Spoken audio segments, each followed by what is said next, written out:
The officer that was escorting me through Ground Zero, I asked him how he was doing, and a typical response with the NYPD, "Oh, I'm fine." And he didn't take more than 3 steps. And then he said, "Well, I'm not sure." And a couple more steps, and he says, "No, I'm not fine." And then he turned with tears. He said, "I'm damn angry." What would have been a 5-minute walk through that area, I ended up spending 6 hours getting to other officers that he was working with and some of the firemen that were there. And we began to talk, debrief, pray, and it became kind of like a church. I'm in my office, and one of my secretaries came down and said, "Pastor Paul, a plane just hit the World Trade Center." And I thought maybe it was a glider or something small. And then she came back down and she said, "A second plane has hit." Well, I paid attention to that. And then I went outside and looked, and you could see the smoke. And that changed our day completely. Everything began to be a whirlwind of activity and rumor taking place of what had happened. From it was an accident to it's an all-out attack. And I had served in the military and been under attack and knew what that was like. This seemed very much like that at the time. Well, we could see that there was a need immediately. We didn't know if they were still going to find survivors, if they were going to be finding bodies, or what they were going to find right at that point. We wanted to help.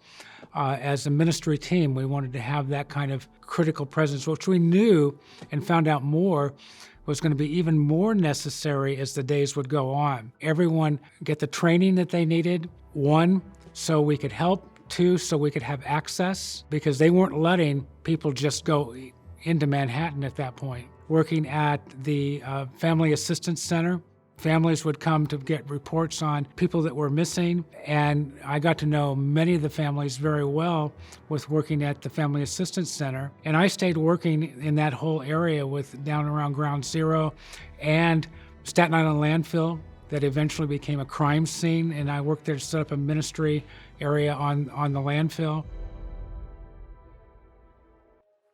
Well, I could really sense God's presence. I worked down in the Vesey Street area and worked out of St. John's. We were told, as a part of our counseling ministry there, that we really couldn't talk about God, but time after time, the workers that came through, the police officers that came through, the firemen that came through sought me out because they kept saying, "This is the guy that will really talk with you because he cares about you."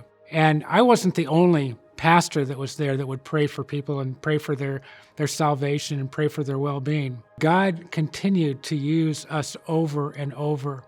And I think that's one of the reasons, I really believe that's one of the reasons why I was asked to help set up the counseling ministry on the landfill as well.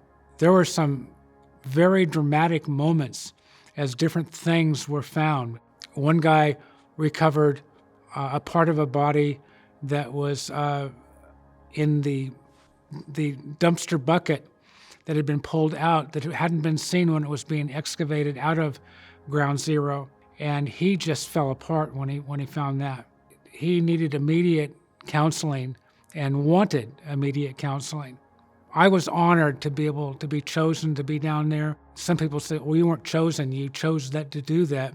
But I think God chose me. After 9/11, I was able to travel to Israel with a group that worked with the Israeli government, and we were working with terrorism aftermath response. In the 2 weeks I was there, our team responded where the bombs blew up, gathering up all the evidence, going back and going through the autopsies with everything. We were part of the whole process to be able to see what was taking place through that, and learning how we could better help the city and better help the United States, because we weren't ready for 9/11. During that time, Israel was under attack quite often. And I was actually there when a bomb factory was found in Gaza. I was out on a military boat in the Mediterranean Sea going through, and they were showing the way that they would deal with different things taking place when that particular bomb factory blew up. So we were diverted right back into Gaza at that point. So I had a lot of firsthand knowledge. It's interesting to see that maybe things can be different with the Christians and the Jews. When you're under attack, how well they can work together.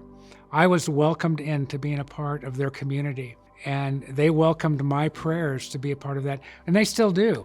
It's given me a platform to talk about God all over the United States when I've been around in different venues and different locations, because people would know that I had a firsthand view of what had taken place.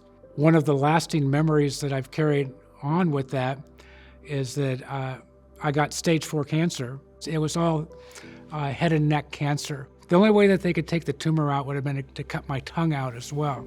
I wasn't being vain, but I thought it would be easier for me as a pastor to communicate if I just went through the pain of the radiation and tried to keep my tongue, and lost my ability to walk for quite a while, was on a feeding tube, and at one point wasn't expected to make it through. For quite a while, I could not get through reading 3 verses of scripture without coughing 6 or 7 times because my throat was in such bad shape when I started. But when I came back here, I was still on a feeding tube. I wasn't eating.